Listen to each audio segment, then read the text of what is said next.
तो हरे कृष्णा, आज हम स्टार्ट करते हैं शनि देव के बारे में। शनि जो ग्रह हैं उनके बारे में आज हम बात करने वाले हैं।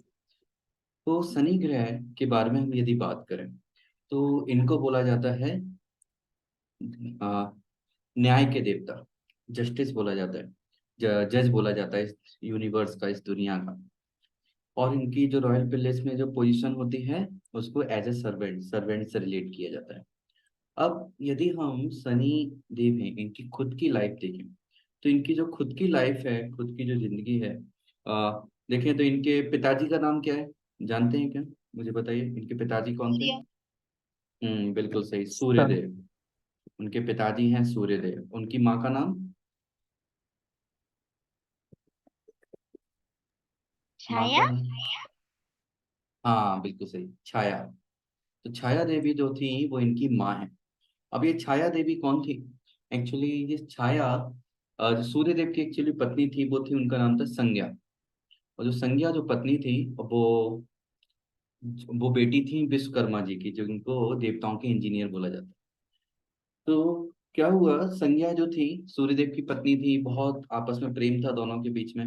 लेकिन संज्ञा को एक प्रॉब्लम थी कि वो सूर्यदेव का जो तेज था, गर्मी थी, उसको वो सहन नहीं कर पा रही थी। और वो सहन नहीं कर पा रही थी तो उन्होंने सोचा थोड़े दिन का ब्रेक लिया जाए, थोड़ा घूम कर आते। पर वो अपने पति को मतलब ये परेशान थी कि मैं जाऊंगी तो पति का ध्यान कौन रखेगा, और उनको बिना बताए जाना चाहती थी। तो उन्होंने क्या किया, उन्होंने अपने अपने जैसा एक रूप अपने आप से प्रकट किया और उसको बोला छाया, यानी कि शैडो। वो एकदम दिखने में संज्ञा जैसी थी। उनको वहां पर रखा, उनको सारी चीजें समझाई, क्या क्या काम करना है, क्या ड्यूटी है, और वो चली गई। तो जो छाया थी, जब वो वहां पर रही सूर्यदेव के साथ, और उनसे जो पुत्र हुआ वो थे शनिदेव।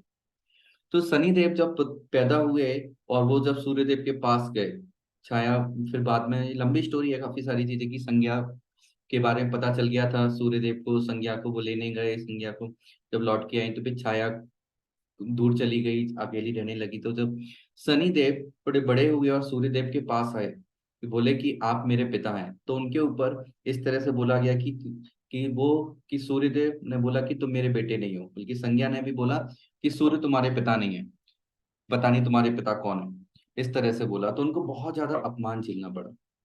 और इसके पीछे अलग अलग लॉजिक दिए गए, क्योंकि सूर्यदेव जो है एक बहुत ज्यादा एफुल्जेंट प्लेनेट है, रोशनी निकलती है, बहुत सुंदर है। जबकि शनिदेव जो थे वो बहुत डार्क कॉम्प्लेक्शन था उनका।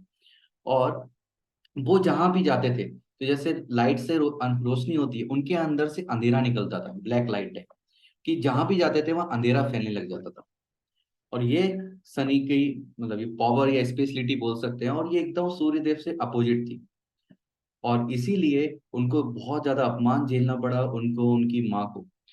लेकिन उन्होंने हार नहीं मानी, उन्होंने इसके लिए फिर तपस्या करी, शिव जी की तपस्या करी। और बहुत कठोर तपस्या करने के बाद शिव जी ने उन्हें वरदान दिया और न्याय के देवता की उपाधि दी। उसके बाद भी जब वो स्वर्ग में जो दरबार होता है वहां पर अपनी जाके बैठे, तो हर जो देवता थे उन देवताओं का जो सिंहासन था वो सोने का होता था। लेकिन शनिदेव जब वहां पर गए तो इनको अलग से कोने में एक सिंहासन दिया गया लोहे का। तो वहां पर भी इनको दिखा कि मेरे साथ अपमान हुआ है, मुझे बराबर का नहीं समझा जा रहा है। लेकिन फिर भी उन्होंने हमेशा अपने कर्म को आगे रखा, हमेशा मेहनत को ज्यादा प्रेफरेंस दी रादर देन कि इमोशनल होना या गलत रास्ता अपनाना। तो सनी देव ने भी अपनी लाइफ में बहुत सारी प्रॉब्लम्स को झेला है। सोच के देखिए कि उनके साथ जीवन में जो हुआ, वो जब पैदा हुए है ना, अपने पिता के पास गए तो उनको पिता ने उनको अपनाने से मना कर दिया। उनकी जो उनको कोई भी प्यार नहीं करता था, कोई अच्छे से नजर से नहीं देखता था, सब लोग तिरस्कार करते थे क्योंकि उनके रूप रंग की वजह से वो दिखने में अच्छे नहीं थे, अंधेरा उनसे निकलता था। तो इसलिए कोई भी उनको ध्यान नहीं देता था। तो उन्होंने इस चीज से टूटे नहीं, हम होते तो हम क्या करते, हम बहुत ज्यादा एंजाइटी में चले जाते, बहुत ज्यादा परेशान हो जाते, कुछ सुसाइड पे भी सोच सकते थे। उन्होंने बोला कि नहीं, मैं अपनी वैल्यू बना के रहूंगा, मुझे अपना वजूद बनाना है, मुझे इम्प्रूव करना है। उन्होंने तपस्या करी शिव जी की, और शिव जी की तपस्या करने के बाद, कठोर तपस्या किया, शिव जी ने वरदान दिया, जज की उपाधि दी कि आप ये न्याय के देवता बनोगे, किसने कैसा कर्म किया है उसकी कर्म के अकॉर्डिंग उसको फल दोगे। ये उनकी उपाधि। और ये ऐसी उपाधि है कि जज बनना आसान नहीं है। जज को अपने इमोशंस को, अपनी प्रॉब्लम्स को, अपनी किसी और को साइड में रखते हुए किसी के साथ भेदभाव नहीं करना होता। जो सच्ची चीज है, सत्य है, उसके साथ ही उसको जजमेंट करना होता है किसी के साथ। सपोज सपोज कि हाई कोर्ट या सुप्रीम कोर्ट में कोर्ट केस चल रहा है, एक मर्डर का केस चल रहा है, और वो मर्डर के केस में जो आरोपी है वो पाकिस्तान का है और मुसलमान है। ऐसा कोर्ट केस चल रहा है। अब हमारे मन में थोड़ी सी नफरत है मुसलमानों के प्रति, और स्पेशली पाकिस्तान का है तो थोड़ा और ज्यादा, और हम बिना सोचे समझे बोल देंगे कि हाँ इसी ने खून किया हो। पर रियलिटी है वो मुजरिम नहीं था, वो एक नॉर्मल पर्सन था, उसने कोई गलती नहीं करी थी, इसलिए बेगुनाह था वो। तो जज यहाँ पर जो है वो उसके मन में हो सकता है वो हेटर नफरत हो पाकिस्तान से, मुसलमानों से, लेकिन नफरत को साइड में रख के उसको जो फैक्ट्स हैं और जो सच्चाई है उसका पता लगा के ही जजमेंट करना है। तो इसलिए सेटर्न जो सनी देव है, ऐसा नहीं है कि उनमें इमोशन नहीं है, पर उनका इमोशन के ऊपर पूरा कंट्रोल है। वो बोलते हैं कि इमोशंस को साइड में रख के कर्म पर ज्यादा फोकस करो, क्योंकि कर्म जो है वो आपको जो प्रैक्टिकल विजडम होता है वो जिंदगी का देता है। तो उनके साथ जो लाइफ में प्रॉब्लम आई, पिताजी ने तिरस्कार किया, कोई उनको प्यार नहीं करता था, सब जगह तिरस्कार झेलना पड़ता था। प्लस जब वो तपस्या करने के बाद स्वर्ग लोक में गए दरबार में, तब भी उनको तिरस्कार की नजरों से देखा गया, लोहे के आसन पे बिठाया गया, सोने की जगह बराबरी का स्थान नहीं मिला।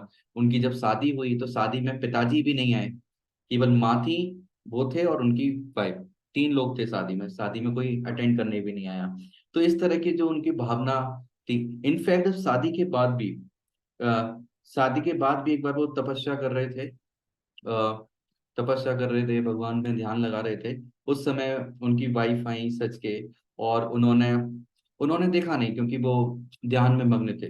तो वाइफ ने देखा कि हमेशा कर्म कार मतलब बिजी रहते हैं काम में, न्याय करने में और मेडिटेशन में, मेरे ऊपर ध्यान नहीं देते। तो उनकी पत्नी ने भी उनको श्राप दे दिया कि आप जिसको भी देखोगे वो चीज खराब हो जाएगी, जहां से बकरी दृष्टि आई। तो सोचिए ऐसा व्यक्ति जिसको को किसी से भी कहीं से भी उसको कुछ बोला कंपैशन नेचर नहीं मिला, कंपैशन नहीं मिला, उसको सहानुभूति नहीं मिली, प्यार उतना नहीं मिल पाया, जबकि लेवल उनका कितना ज्यादा है। क्योंकि लेवल नहीं होता तो वो इस दुनिया के जज नहीं बन पाते जो शिव जी ने उनको उपाधि दी। तो इतने महान है सनी देव, और वो भी हमसे यही चाहते हैं कि इमोशंस होंगे लाइफ में, बहुत सारी प्रॉब्लम्स होंगी, बहुत सारे फेलियर्स होंगे, लेकिन लाइफ में हमें गलत रास्ता कभी नहीं अपनाना, और हमेशा सच का सामना करना है, और मेहनत करनी है खूब सारी, अपने आप का लेवल उठाना है। हम कोर सिग्निफिकेंस देखते हैं यहाँ पर। तो मेन चीज, सबसे पहली चीज जो सिखाते हैं सनी देव वो है डिसिप्लिन, कि इंसान में कितना डिसिप्लिन है, ये हमें सनी देव बताते हैं। हाँ, बोलते हैं यदि इन डिसिप्लिन में रहोगे तो मैं तुम्हारे साथ हूँ, तुम्हारे लिए फेवरेबल रहूंगा। ये डिसिप्लिन में नहीं रहते हो, रूल्स ब्रेक करते हो, तो मैं तुम्हें सजा जरूर दूंगा, लेकिन डिसिप्लिन में रहते हो तो रिवॉर्ड भी जरूर दूंगा। नेक्स्ट बताते हैं हार्ड वर्क, कि पर्सन को हार्ड वर्क करना चाहिए, बिना हार्ड वर्क के कभी कुछ नहीं हो सकता। तो हार्ड वर्क बताते हैं, मतलब हमारे चार्ट में जहां भी शनि रिप्रेजेंट बैठे होंगे, जिस राशि में, जिस घर में, तो उस घर से रिलेटेड जो भी सिग्निफिकेंस है, वहां से हमें ये पता चलेगा ऐसी कौन सी फील्ड है जहां पर शनिदेव स्पेसिफिकली हमें देख रहे हैं। तो उस फील्ड से रिलेटेड हमें डिसिप्लिन रखना है, हार्डवर्क करना है उससे रिलेटेड, उस फील्ड से रिलेटेड रिस्पॉन्सिबिलिटी हमें लाइफ में लेनी है। क्योंकि कभी भी देखिए, रिस्पॉन्सिबिलिटी यदि कोई इंसान नहीं लेता है तो फ्री हो जाता है, बोलता है अरे यही जीवन है, इसके बाद कुछ नहीं होता।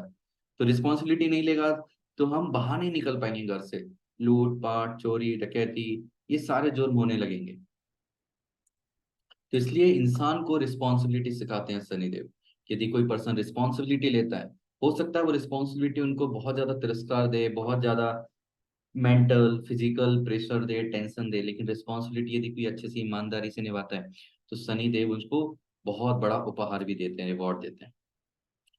Next, slow and steady. तो शनिदेव जो है वो क्या है, स्लो एंड स्टेडी प्लेनेट है। वो उनका नाम ही है सनय सनय। शनि कहाँ से आया वर्ड सनय सनय, कि धीरे धीरे धीरे धीरे वो चलते हैं। जैसे हमने पहले बात की थी, चंद्रमा इस पूरा जो 360 डिग्री का साइकिल है सारी राशियों कवर करने का, टू 2 डेज 6 आवर्स में करता है, मतलब 2.25 दिन में, 2.25 डेज में। जबकि जो शनि है, इनको एक चक्कर कंप्लीट करने में 30 साल लग जाते हैं, 30 ईयर्स। तो ये बहुत धीरे धीरे चलते हैं। और ये हमें भी सिखाते हैं कि धैर्य रखो, धीरे धीरे चलो। जिससे क्यों धीरे धीरे क्यों चलो? क्योंकि हम फास्ट चलते हैं तो बहुत सारी जो बारीकियां होती हैं, चीजें होती हैं, उसको हम नजरअंदाज कर देते हैं।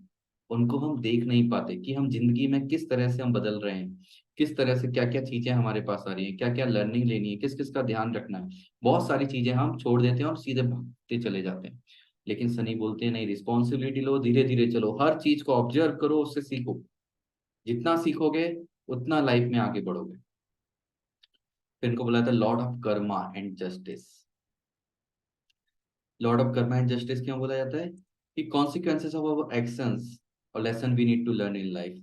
कि हमारे चार्ट में, कुंडली में जहां पर भी शनिदेव होंगे, वो वहां के क्या मतलब हमारा जो एक्शंस है उसके क्या क्या परिणाम मिलने वाले हैं। एक्शंस कौन से वाले? पिछले लाइफ में, पास्ट लाइफ में हमने जो एक्शंस किए हैं, क्या क्या परिणाम हमें इस लाइफ में झेलने हैं, ये हमें बताने, ये हमें पता चलेगा। प्लस इस लाइफ में यदि हम कुछ गलत एक्शन लेते हैं तो भी हमें उस चीज से परिणाम हमें झेलने ही पड़ेंगे, रिजल्ट। तो स्पेशली उस फील्ड से रिलेटेड हमें 100% ईमानदार रहना चाहिए। और वो ये भी बताते हैं क्या क्या लेसन हैं जो हमें लाइफ में सीखने हैं, क्योंकि लॉर्ड ऑफ कर्मा बोला गया है। अब ऐसे देखें तो जितने भी प्लेनेट हैं, सारे जो ग्रह हैं, सारे ही ग्रह हमारे पिछले जन्म के कुछ ना कुछ कर्मों को बता रहे हैं। अब कुछ ना कुछ कर्मों को जब वो बता रहे हैं हमारे पिछले जन्म के, तो स्पेसिफिक शनि को यहाँ लॉर्ड ऑफ कर्मा क्यों बोला गया है, कर्म के देवता? क्योंकि शनि सबसे हैवी जो कर्म होता है, सबसे ज्यादा ब्लेंडर हमने पिछले लाइफ में जहाँ किया था, सबसे ज्यादा पाप या गड़बड़ जहाँ की थी, क्योंकि वो इंसान है, इंसान तो गलतियों का पुतला होता है। बोलते हैं कि हमने गलतियां तो करी होंगी डेफिनेटली, तो सबसे ज्यादा गलती किस फील्ड में करी है, ये शनि हमें बताते हैं। तो उस फील्ड से रिलेटेड क्या क्या लेसन्स, क्या क्या लर्निंग है जो हमें इस लाइफ में, जिंदगी में सीखनी है, ये भी हमें शनि की पोजीशन से पता चलता है। Indicate the area where we need to work hard. ऐसी कौन सी फील्ड है इस जिंदगी की जहां पर हमें सबसे ज्यादा मेहनत करने की जरूरत है। ओवरकम ऑब्स्टेकल्स, कि किस चीज से रिलेटेड सबसे ज्यादा परेशानियां आने वाली हैं, और लर्न इंपॉर्टेंट लाइफ लेसन। अब ज्यादा मेहनत करने की जरूरत क्यों है, परेशानियां क्यों ज्यादा आने वाली है? ये इसलिए भी आने वाली है क्योंकि शनि जानते हैं कि पिछले जन्म में गलतियां भी इस फील्ड में करी हैं। पर गलतियां हम कब करते हैं? जब किसी चीज में इंटरेस्ट होता है, उसमें हम बहुत सारी मेहनत भी करते हैं। तो मेहनत भी करी होगी, तो उस मेहनत का जो परिणाम है वो मिल सकता है हमें अच्छा। और वो कब मिलेगा? जब हम उसमें बहुत अच्छी हार्डवर्क करेंगे। और जितनी परेशानियां आती है, परेशानियां क्यों आती हैं? हमें और ज्यादा निखार लाने के लिए, हमें और ज्यादा मजबूत बनाने के लिए। या जिम में जाते हैं, यदि जिम में जाके हम डेली 6 महीने तक बस वो 2 किलो का या 5 किलो का डंबल ही उठाते रहे, और हम बोले कि अरे हमारी बॉडी क्यों नहीं बनी, तो इसमें गलती किसकी है? हमारी है। क्यों? क्योंकि इंस्ट्रक्टर ने बोला था 5 किलो के बाद 10 किलो उठाओ। वो तो हमने बोला नहीं, उठाने लायक हो जाएंगे तब हम उठाएंगे, जब तक उठेगा नहीं तब तक हम उठाएंगे ही नहीं। तो पहले से ही हमें ऑब्स्टिकल लेने पड़ेंगे, डंबल को, बड़े वजन को बढ़ाना पड़ेगा, 10 किलो 20 किलो। उठ नहीं रहा है, लेकिन प्रयास करना पड़ेगा, धीरे धीरे तभी ताकतवर बनते हैं। तो उसी तरह जिंदगी में यदि परेशानियां नहीं होंगी तो फिर हम ताकतवर ही नहीं बनेंगे। और परेशानियों से निपटने के लिए हमें बहुत ज्यादा कड़ी मेहनत करनी पड़ेगी। और जब मेहनत करेंगे, परेशानियों से लड़ेंगे, आगे निकलेंगे, तभी जो इम्पोर्टेंट जिंदगी के सबक हैं, लेसन हैं, ये हम सीख पाएंगे। तो सनी है, तो वो एरिया बताते हैं जहां पर हम एक्स्ट्रा ऑर्डनरी परफॉर्मेंस कर सकते हैं। और वो एक्स्ट्रा ऑर्डनरी परफॉर्मेंस हमसे करवाना भी चाहते हैं, लेकिन मेहनत के साथ, खूब सारी परेशानियां, परीक्षाओं को पार करने के बाद। नेक्स्ट सनी क्या रिप्रेजेंट करते हैं? ओल्ड पीपल, बूढ़े लोगों को रिप्रेजेंट करते हैं। क्यों? क्योंकि बूढ़े लोग वो हैं जिन्होंने जिंदगी जी चुके हैं, बहुत सारे एक्सपीरियंस ले चुके हैं जिंदगी में। इतने सारे एक्सपीरियंस वो ले चुके हैं, बहुत सारे फेलियर्स होंगे, बहुत सारे सुख के समय होंगे, दुख के समय होंगे। इतनी सारी परेशानियां, टेंशन झेलने के बाद जो विजडम आया उनका, जो प्रैक्टिकल विजडम डेवलप हुआ है, वो उन लोगों के पास होता है। इसलिए सनी बूढ़े लोगों को रिप्रेजेंट करते हैं। नेक्स्ट लेबर क्लास, जो लेबर क्लास ऑफ पीपल है, जो कि would I hard to earn a little livelihood, जो जीने के लिए, थोड़ा 2 टाइम का खाना खाने के लिए सुबह से रात तक 8 घंटे 10 12 घंटे काम करते रहते हैं। जैसे कंस्ट्रक्शन जहाँ होता है वहां देखा होगा, लेडीज हैं बच्चों के साथ, और जो जेंट्स हैं वो सर पे ईंट रख के जा रहे हैं, खूब सारा काम कर रहे हैं, सीमेंट ला रहे हैं, बहुत सारा, इतना फिजिकल वर्क करते हैं। शनिदेव उनको रिप्रेजेंट करते हैं। वो बोलते हैं देखो ये वो लोग हैं जो जिंदगी में थोड़ा सा खाने के लिए इतनी मेहनत कर रहे हैं, इनमें आलस नहीं है और वो ईमानदारी से मेहनत कर रहे हैं। तो ये एक रेमेडी भी है कि शनि से रिलेटेड कभी सपोज चार्ट में हमें सही नहीं दिखते शनिदेव, या हम शनिदेव को थोड़ा पॉजिटिव बनाना चाहते हैं, तो जो लेबर क्लास ऑफ पीपल हैं या जो जरूरतमंद हैं जिनको कोई नहीं देखता, उन लोगों को यदि हम ध्यान से देखते हैं तो, या उनका ख्याल रखते हैं या उनको जरूरत पे खाने की चीजें देते हैं या फिर जेन्युइनली हेल्प करते हैं। जैसे हमें देखा कोई हट्टा कट्टा है, अच्छा है इंसान, तो उसको कहीं इस, या बच्चा है कोई, उसको स्कूल में एडमिशन करा दिया, उसका खर्चा उठा लिया, या कोई काम करने लायक है उसको कोई काम दिया। इस तरह से जितना हम एफर्ट कर सकते हैं या एटलीस्ट हम खाना या प्रसाद तो दे सकते हैं उनको, तो शनि खुश होते हैं। और जो बूढ़े लोग हैं लाइक वृद्धाश्रम होते हैं, या हमारे घर में जो बूढ़े लोग होते हैं, दादाजी दादी जी, नाना नानी, उनका हम कितना ध्यान रखते हैं, कितना ख्याल रखते हैं, उनको कितना खुश रखते हैं, इससे भी शनि खुश होते हैं। अब जैसे वृद्धाश्रम में, ऐसे मैं एक बार वृद्धाश्रम में गया था, काफी साल हो गए, तो वहां पर देखा कुछ वो लोग आए पॉलिटिकल पार्टी के लोग, उन्होंने केले बांटे सबको दो दो और फिर खूब सारे फोटो खिंचाई, पत्रकार भी आए और नेक्स्ट डे अखबार में फोटो आ गया कि हमने इनको ये बांटा। लेकिन ये चीज नहीं है, ये इससे शनि खुश नहीं होंगे। शनि खुश किससे होंगे? खाने की चीज ले जा सकते हैं, उनका ध्यान रख सकते हैं, कपड़े ले जा सकते हैं। मेन चीज है उनके साथ बैठो, उनके सुख दुख के बारे में सुनो, उनके एक्सपीरियंस, उनकी जिंदगी कैसी रही, उनको उससे ज्यादा खुशी मिलेगी। और ऐसा करने से शनिदेव ज्यादा खुश हैं। नेक्स्ट, सनी रिप्रेजेंट करते हैं सॉरो, फियर, ग्रीफ, कि हम चार्ट में जहां पर भी होते हैं उस चीज से रिलेटेड हमें कुछ ना कुछ दुख जिंदगी में झेलना ही पड़ेगा। कुछ ना कुछ दुख होगा, परेशानी होगी, और एक डर भी होगा। डर किस चीज का होगा? क्योंकि वहां पर हम इतना कंफर्टेबल फील नहीं करते, उस चीज से रिलेटेड अटैचमेंट है, लेकिन वो डर रहता है कि हम कुछ गलत ना कर दें, कुछ गड़बड़ नहीं हो जाए। और वो एक डर ये भी रहता है क्या मुझे वो चीज मिलेगी जिस चीज से रिलेटेड मुझे अटैचमेंट है। तो किस चीज से रिलेटेड हमें फियर है, दुख है, ये शनि हमें बताते हैं हमारे चार्ट में। एज एंड लॉन्जेविटी, की उम्र जो है, तो यदि शनि फेवरेबली प्लेस्ड है, अच्छे हैं, मजबूत हैं किसी के चार्ट में, तो वो अच्छी लंबी आयु के बारे में भी बताते हैं। तो आयु केवल शनि पर रिप्रेजेंट नहीं करती, बहुत सारे फैक्टर हैं, असेंडेंट मतलब लग्न भी होता है, एट्थ हाउस भी होता है, एट्थ हाउस का स्वामी, बहुत सारी चीजें होती है, बस शनि भी उसमें मेजर रोल निभाते हैं। तो शनि भी हमारे टीचर की तरह हैं शनिदेव, पर ये टीचर कैसे हैं? स्ट्रिक्ट। जैसे जुपिटर जो है गुरु, जो बृहस्पति हैं, वो भी टीचर है। वो कैसे टीचर है? जैसे लाइक स्कूल में आपने दो तरह के टीचर देखे होंगे। एक टीचर ऐसा जो हमेशा हंसता रहता है, चेहरे पर स्माइल रहती है उस टीचर के, और वो बोलता है अरे आगे बढ़ो, गलती हो गई तो कोई दिक्कत नहीं है, मैं साथ में हूं ना, अपन मिलके गलतियों को सही करेंगे, आगे बढ़ो, इस तरह मोटिवेट करते हैं। और एक दूसरे टीचर होते हैं, ईमानदार होते हैं, अच्छे से पढ़ाते हैं, लेकिन बोलते हैं ये होमवर्क है, ये टास्क है, ये करके ही आना है, और ये मैं बोल रहा हूँ, ये इंस्ट्रक्शन है, फॉलो ही करने हैं, नहीं करे तो पनिशमेंट मिलेगा, और गलती हुई तो डंडे पड़ेंगे। वो ये नहीं बोलते मैं तुम्हारे साथ खड़ा हूं ना, गलती हुई तो डंडे पड़ेंगे, क्योंकि इनका मानना है टीचर की, जब तक इंसान गलती जब तक डंडे नहीं पड़ते इंसान को, तब तक वो गलती करना नहीं छोड़ता। मोटिवेशन से कुछ काम नहीं चलता, इंसान को खपना पड़ता है, खूब सारी मेहनत करनी पड़ती है, पसीना बहाना पड़ता है, और तब जो सीखता है वो इंसान, वो जिंदगी में काम आता है। तो इस तरह के जो टीचर हैं वो सनी है। तो सनी जो डिसिप्लिन बताते हैं, इंस्ट्रक्शन बताते हैं, जो हमारी लाइफ में लर्निंग बता रहे हैं हमारे चार्ट के अकॉर्डिंग, यदि हम उस चीज को फॉलो करते हैं तो वो ऐसा रिवॉर्ड देते हैं कि दुनिया में कोई नहीं दे सकता। और यदि वो गुस्सा हो गया, हमने फॉलो नहीं किया, तो ऐसा पनिशमेंट देते हैं वो भी कोई नहीं दे सकता। लाइक आप किसी का भी चार्ट उठा के देखोगे, specially like like Prince Charles, UK के प्रिंस चार्ल्स हैं, और लाइक बिल गेट्स का चार्ट उठा लो, स्टीव जॉब्स का, प्रभुपाद का, इन सब जितने फेमस लोग हैं जिनके भी चार्ट आप उठाओगे, देखना सैटर्न सबसे ज्यादा ताकतवर है। इन सभी के चार्ट में आपको शनि जो है वो मोस्टली 7 नंबर की राशि मिलेंगे लिब्रा में, जहाँ की सबसे ज्यादा ताकतवर होते हैं। तो शनि देव हम उनको लाइफ में बहुत ऊपर तक लेके जाते हैं, लेकिन परीक्षा लेते हैं। यदि हम एस्ट्रोलॉजिकली बात करें प्रभुपाद की जिंदगी में भी, तो प्रभुपाद की चार्ट आप देखोगे तो उसमें आपको 10th हाउस में, कैरियर के घर में दिखेगा सेटल। तो कैरियर हम प्रभुपाद जी का जानते हैं कि जो उनका कैरियर था, बिजनेस था, उसमें बहुत अच्छा परफॉर्म नहीं किया क्योंकि वो परीक्षा का समय था।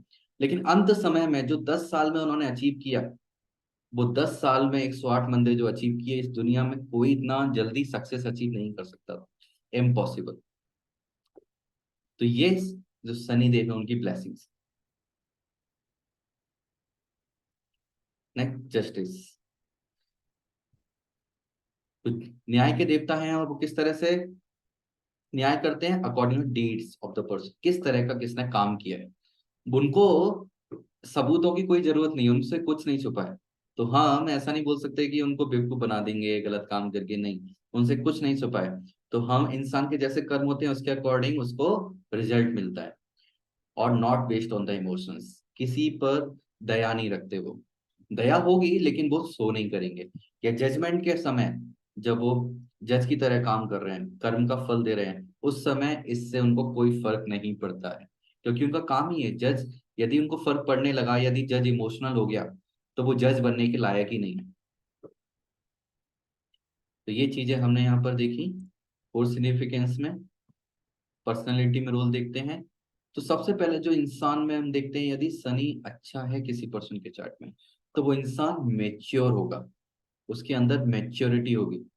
मेच्योरिटी मतलब डिसीजन टेकिंग एबिलिटी, कि मेच्योरिटी के साथ डिसीजन ले सकता है। क्योंकि शनि क्या रिप्रेजेंट करते हैं? Practical wisdom. यदि शनि अच्छे हैं हमारे चार्ट में, पावरफुल है, अच्छी जगह प्लेस्ड है, इसका मतलब है प्रीवियस लाइफ में उससे रिलेटेड काफी अच्छे काम किए होंगे, और इसलिए हम उस पर्सन के अंदर उस पर्टिकुलर फील्ड से रिलेटेड मेच्योरिटी है, और वो अच्छे से डिसीजन ले पा रहा है। किसी इंसान में कितना डिसिप्लिन है, ये भी हम शनि से देख सकते हैं। डिसिप्लिन फॉलो करता है, नहीं करता है। कितना रिस्पॉन्सिबल है, तो जैसे किसी को हायर कर रहे हैं तो शनि की पोजीशन देखकर हम देख सकते हैं कि जॉब पर हायर करें या नहीं, कितना रिस्पॉन्सिबिलिटी ये ले सकेगा person. Administrative and management skill, तो मैनेजमेंट मतलब लोगों को मैनेज करना, एडमिनिस्ट्रेट करना, किस लेवल तक कर सकता है, कैसा इसके स्किल होगा, ये सब भी हम शनि से देख सकते हैं। Now practical wisdom. अब यहाँ प्रैक्टिकल विजडम की बात क्यों आई है?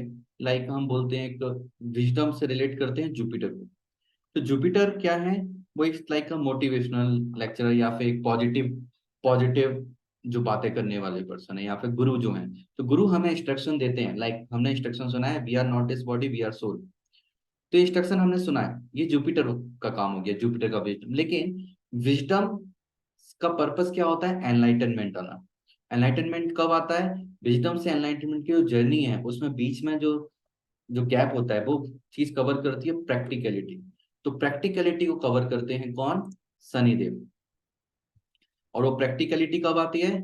जब इंसान एक्सपीरियंस लेता है, बहुत सारे सेटबैक्स उसको मिलते हैं, फेलियर्स मिलती हैं जिंदगी में, और हार्डशिप मिलती है। तो जब इंसान को बहुत सारे फेलियर हार्डशिप से गुजर जाता है, तब जो विजडम है जो जुपिटर से मिला था, वो प्रैक्टिकलिटी के साथ मिक्स होके एनलाइटनमेंट में कन्वर्ट हो जाता है। ठीक। अब सैटर्न की कंडीशंस देख के हम ये बता सकते हैं पर्सन का एथिक्स कितना है, कितना एथिकल है, कि वो गलत काम करने वाला है या ईमानदार व्यक्ति है, ये भी हम अच्छे से देख सकते हैं। नेक्स्ट, ड्यूटीफुलनेस। कितना पर्सन ड्यूटीफुल रहेगा, कितना आज्ञाकारी रहेगा, ये भी हम सैटर्न से देख सकते हैं। Next, rational thinking. Rational thinking क्या होती है? जो जज का काम होता है, कि ऐसी सोच रखना जो किसी भी इमोशन से, या प्रीवियस नॉलेज है, या हमारा जो कल्चर है, जिस घर में हम पले बड़े हैं, फैमिली मेंबर्स हैं, उनसे इन्फ्लुएंस ना हो, बल्कि रादर देन न्याय के लिए हो, किसी चीज से इन्फ्लुएंस ना होके सत्य की खोज में लगने वाला। लाइक मतलब सही से जजमेंट देने वाला। जैसे कि मैंने एग्जांपल दिया था, पाकिस्तान कोई मुसलमान है, उस पर कोई इल्जाम लग गया है, उस पर कोर्ट केस हो गया मर्डर का, जबकि उसने नहीं किया है। तो हमें जो नफरत है हमारे अंदर, उससे नफरत से डिसीजन ना सुनाना, बल्कि जो सही में वो यदि सजा का हकदार है तो उसको सजा मिलनी चाहिए, ईमानदार है, बेगुनाह है, तो उसको सजा नहीं मिलनी चाहिए। तो rational thinking. Next, good judgement. तो पर्सन में कितनी रेशनल थिंकिंग एबिलिटी है, प्लस कितना अच्छा जजमेंट है, ये भी हम देख सकते हैं। कि हेल्थ में हम थोड़ा सा देखते हैं, तो जितनी भी लॉन्ग टर्म डिजीजेस होती हैं, लॉन्ग टर्म बीमारियां, ये सब शनि से हमें पता चलती हैं, शनि देव से। जो कि लॉन्ग टर्म में डेवलप होती है, और लॉन्ग टर्म में डेवलप होती है इसलिए हार्डली क्यूरेबल। इसको क्योर करना बहुत ही ज्यादा टफ हो जाता है। और लॉन्ग टर्म में किस तरह की बीमारी होती है, लाइक क्रॉनिक एलिमेंट, कि क्रॉनिक एलिमेंट्स, क्रॉनिक बीमारियां किस तरह की होती हैं कि जो बॉडी में जो वेस्ट मटेरियल होता है वो धीरे धीरे धीरे धीरे करके एक जगह इकट्ठा होता जाता है, और इकट्ठा होने से वो बीमारी बनती है लंबे समय में, जैसे कि कैंसर। तो जो कैंसर है, कैंसर सेल्स होते हैं बहुत लंबे समय में बनते हैं, और इसको क्योर करना बहुत ही ज्यादा टफ होता है। और ये लंबे समय में क्यों बनती हैं, क्योंकि शनि धीरे धीरे चलते हैं तो बीमारी भी धीरे धीरे धीरे धीरे बनती है। और ये हमें एक मौका देते हैं एक्चुअली शनि, कि धीरे धीरे धीरे धीरे चलो, धीरे धीरे सब चीजों को ऑब्जर्व करते हुए देखो, सबको ध्यान रखते हुए चलो, जिससे जो बीमारी है उसके सिम्टम जो धीरे धीरे पता चल रहे होंगे, प्रॉब्लम, उसको सॉल्व करते हुए चलो, उसको हल करते हुए चलो, उसमें ज्यादा परेशान नहीं होना, मतलब उसकी उस परेशानी को बढ़ने ना दो, पहले से ही टेक केयर कर दो। तो ये हमें शनि देव से पता चलता है। आर्थराइटिस, पैरालिसिस, ये सब बीमारियां हम मतलब जो शनि देव हैं इन सबको कंट्रोल करते हैं। पर इसमें बहुत सारी चीजें देखनी होती हैं, हेल्थ से रिलेटेड, मेडिकल एस्ट्रोलॉजी बहुत फास्ट चीजें हैं। तो केवल शनि से हम केवल किसी का ये नहीं बोल सकते कि शनि अच्छा फेवरेबल नहीं है तो उसको ये सब बीमारियां होंगी, ऐसा हम डायरेक्टली प्रेडिक्शन किसी को ना दें। पर हमें पता है कि ये कंट्रोलर जो है, जो पावर है, वो शनि के पास है इन सबकी। नेक्स्ट, स्पेशल पॉइंट्स, ये बहुत इंपॉर्टेंट है आज के स्पेशल पॉइंट्स।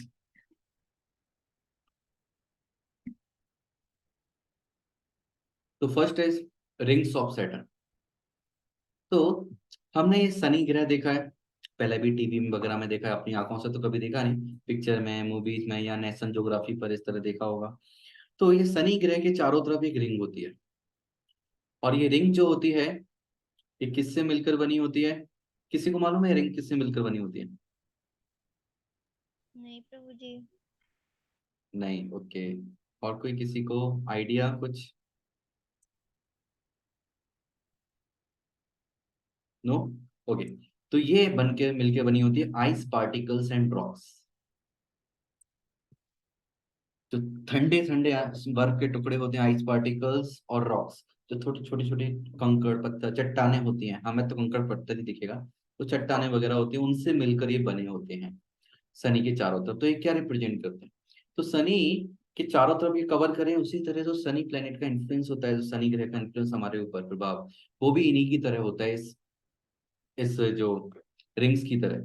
कि शनि ग्रह हमें क्या बनाता है, हमारे दिमाग में बहुत सारे थॉट्स लाते हैं, ऐसे थॉट्स जिससे हम ठंडे पड़ जाते हैं। ठंडे पड़ने का मतलब, जैसे कि सर्दी का मौसम है, खूब भयंकर सर्दी है, 2 डिग्री 3 डिग्री टेम्परेचर है, तो हम क्या करते हैं, रजाई के अंदर छुप जाते हैं, और बहुत रजाई के अंदर छुप के क्या होता है, आलस आलस में पड़ जाते हैं, आलसी बन जाते हैं। तो जो आइस पार्टिकल्स हैं, इससे हम ये रिप्रेजेंट कर सकते हैं कि जो आलस है व्यक्ति में वो शनि से आता है। क्योंकि आलस कब आ जाता है, हम ठंडी कब पड़ती है, या तो सर्दी पड़ती है, या फिर हमारे दिमाग में इतने ज्यादा थॉट्स होते हैं, एंजाइटी, टेंशन होती है कि हम काम नहीं कर पाते, ये आइस पार्टिकल्स होते हैं। और रॉक्स मतलब लाइफ में बहुत सारे ऑब्स्टेकल्स होते हैं, परेशानी आती है, इसलिए तो वो एंजाइटी और थॉट्स आते हैं, जिससे हमें पैरालिसिस टाइप का हो जाता है। पैरालिसिस मतलब मेंटल पैरालिसिस, कि हम एक्ट नहीं कर पाते।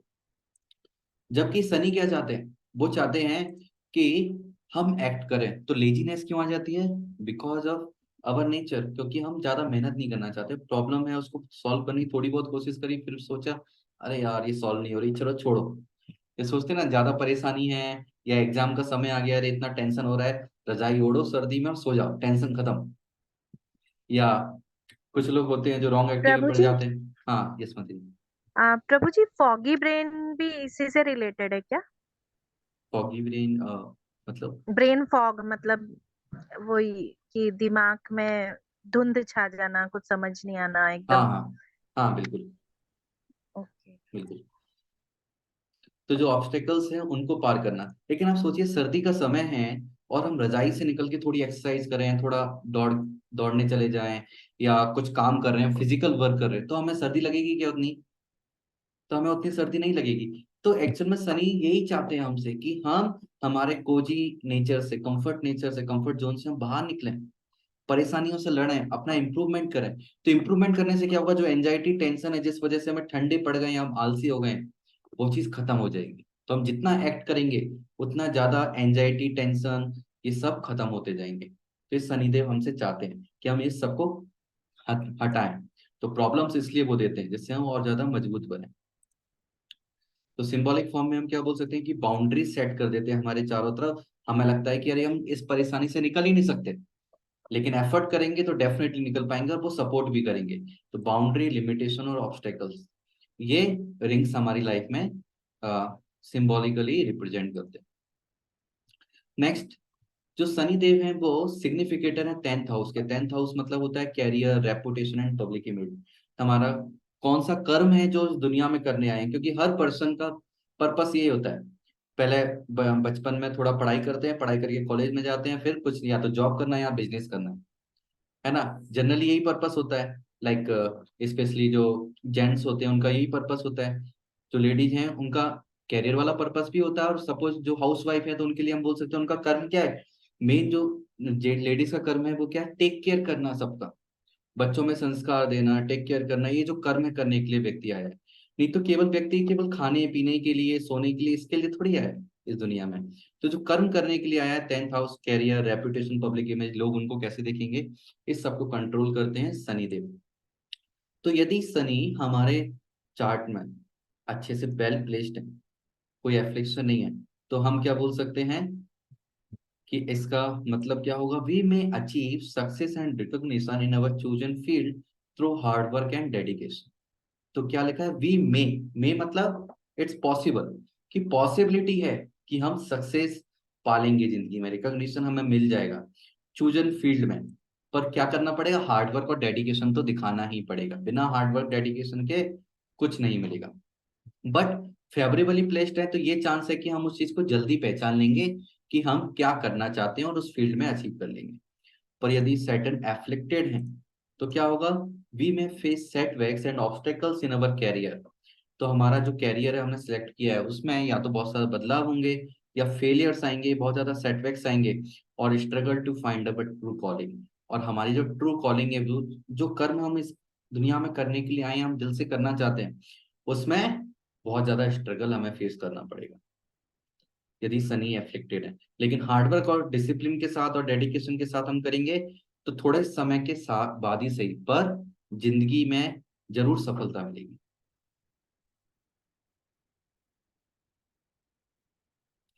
सो when Saturn is prominent then we may experience.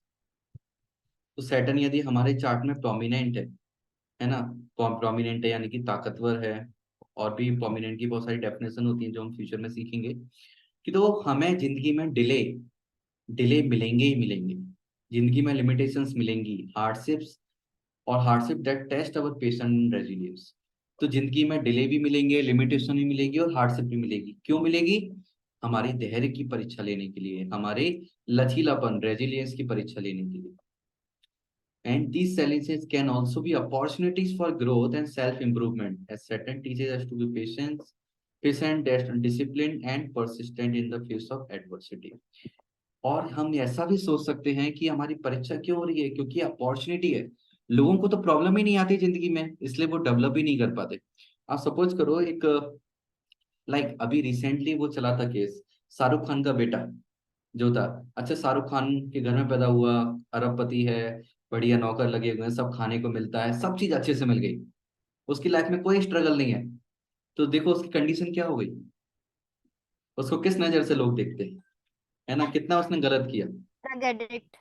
हाँ, तो इस तरह से इन जिंदगी में यदि चैलेंज आते हैं तो हम बहुत अच्छे से अपने आप को इम्प्रूव कर सकते हैं। जैसे कि नरेंद्र मोदी का यदि हम एग्जांपल है, पॉलिटिकल पॉइंट ऑफ व्यू से नहीं, कि इंसान के पॉइंट ऑफ व्यू से, कि वो कहाँ पर पैदा हुए थे, छोटे से घर में पैदा हुए, चाय बेचते थे स्टेशन पर, और कितना उन्होंने खुद से सेल्फ इम्प्रूवमेंट के लिए उन्होंने ये चैलेंजेस हैं, परीक्षाएं हैं, लिमिटेशंस, खूब सारी मेहनत करी अपने आप को इम्प्रूव करने के लिए।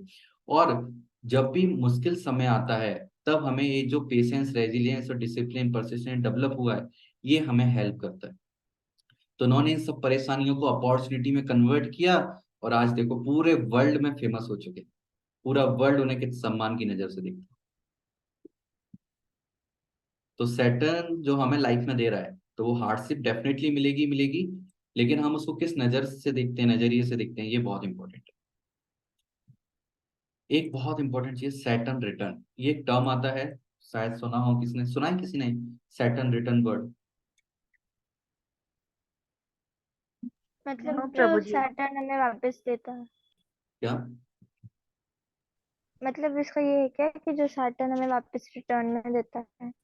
नहीं, इसका मतलब है सैटर्न रिटर्न का मतलब कि एक्चुअल में क्या होता है कि हमने बात की थी, जो शनि है वो 30 साल में एक चक्कर पूरा करते हैं राशि का।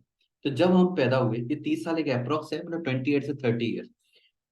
तो 30 साल में जब कवर कर रहे हैं, तो जब हम पैदा हुए तो उस समय हमारी कुंडली में जहां पर शनि है, तो 28 से 30 साल बाद वो पूरा एक साइकिल कंप्लीट करके शनि उसी जगह आ जाते हैं जहां पर वो हमारी कुंडली में है। तो इस चीज को बोलते हैं सैटर्न रिटर्न, कि वो रिटर्न होके उसी प्लेस पर आ गए, सेम प्लेस पर। तो सेम प्लेस पे आ गए, तो इसमें बोला जाता है कि return to the same position it was in at the time of our birth, often seen as significant period of transition, challenge and growth in our life.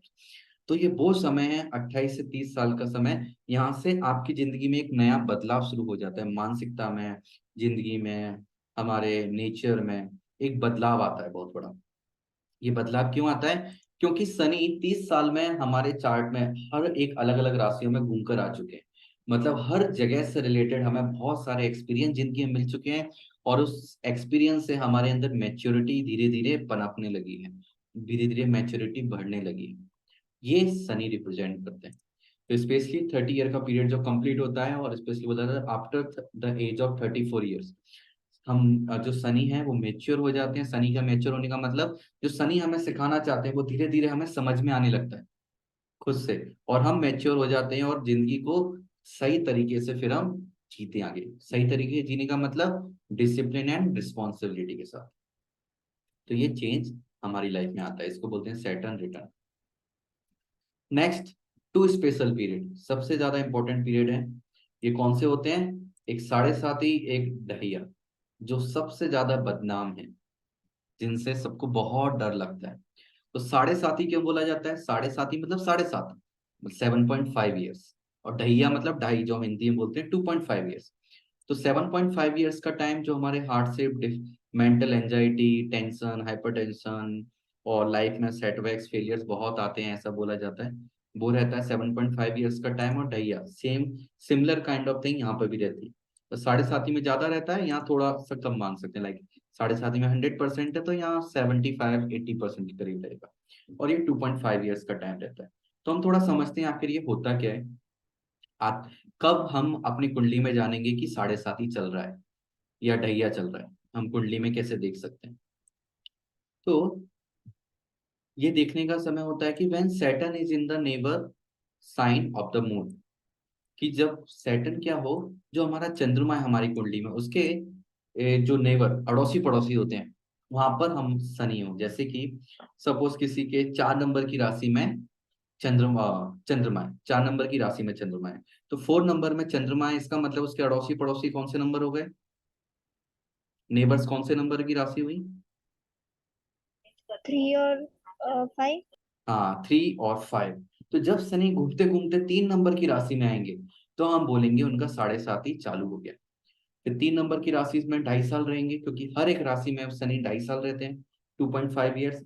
2.5 years 3 number में रहेंगे, देन 2.5 ईयर्स 4 नंबर में रहेंगे, then 2.5 years 5 number में रहेंगे। तो ये 2.5, 2.5, 2.5 add करते हैं तो कितना आ जाता है? 7.5। तो ये 7.5 ईयर्स का जो समय है, ये इसी समय को बोला जाता है साढ़े साती। ये बहुत, मतलब मेंटली और फिजिकली थोड़ा हार्ट से बाला, थोड़ा नहीं बहुत ज्यादा हार्ट से बाला और मेंटली एंजाइटी का समय रहता है। पर ये क्यों रहता है? क्योंकि आ, ये शनि चाहते हैं उस समय मेहनत करना, ओवर कॉन्फिडेंस में ना जाए व्यक्ति। शनि को ओवर कॉन्फिडेंस बिल्कुल बेकार लगता है। वो बोलते हैं कुछ सोचा है जिंदगी में अचीव करने के लिए, तो मोटिवेशन से काम नहीं चलेगा, खूब मेहनत करो, पसीना बहाओ, खूब सारा मेहनत करो, तभी तुम्हें कुछ मिलेगा जिंदगी में। तो वो करवाना चाहते हैं। यदि हम मेहनत से बचते हैं, तो इंसान को बहुत ज्यादा टेंशन होगी, एंजाइटी होगी, और हम इससे बचना चाहते हैं। लेकिन हमारी जिंदगी, यदि हम 60 साल की एज लेकर चलते हैं, है ना, एवरेज 60 ईयर्स की यदि एज लेकर चलते हैं, तो मिनिमम 2 से 3 बार वो ये 7.5 साल का टाइम उसकी जिंदगी में आएगा ही आएगा। 2 बार तो कंफर्म है, डेफिनेटली आएगा। और तीसरी बार में हो सकता है आधा कंप्लीट हो सकता है 7.5 में से 2 साल कंप्लीट हो सकता है पूरे भी कंप्लीट हो जाए। तो जनरली तो 2.5 से ज्यादा ही आता है ऑन एंड एवरेज। तो मान के चलते कि 20 साल, यदि हम 60 साल जी रहे हैं, तो 20 साल का समय तो ऐसा डेफिनेटली है 18 से 20 साल का, जो 7.5 में गुजरने वाला है। नेक्स्ट ढैया हम देखते हैं। तो ढैया क्या होता है कि जब भी जो शनि है ये चंद्रमा से चंद्रमा से 4th नंबर या 8th नंबर पर स्थित होते हैं। 4th नंबर या 8th नंबर कैसा होता है, जैसे फिर से हम काउंटिंग सीखें कि चंद्रमा हमारा 4 नंबर में था, तो 4 नंबर से हम काउंटिंग आगे करेंगे। तो यहाँ एस्ट्रोलॉजी में काउंटिंग क्या होता है, वहीं से चालू होती है जहाँ से हम काउंट करते हैं। लाइक जैसे तो नॉर्मली हम काउंटिंग क्या करते हैं, 4 से 5 आगे, सॉरी 4 से 4 आगे जाना है तो हम काउंट करेंगे 5 6 7 8। लेकिन ये गलत है। एस्ट्रोलॉजी में कैसे काउंट करना है, 4 से काउंट करना है। 4 नंबर की राशि दे तो 4 5 7 8, यानी कि 4 नंबर में यदि चंद्रमा है तो शनि जब घूमते हुए 8 नंबर की राशि में जाएंगे और वहां 2.5 साल का समय रहेंगे, तो 2.5 साल के समय में उसको ढैया बोला जाएगा। और इस समय भी इंसान को थोड़ा टेंशन और प्रॉब्लम रहेगी। सिमिलरली 8 यदि हम प्लेस आगे जाएंगे तो 4 नंबर की राशि से फिर से 8 नंबर आगे जाएंगे तो क्या होगा, 4 5 6 7 8 9 10 11।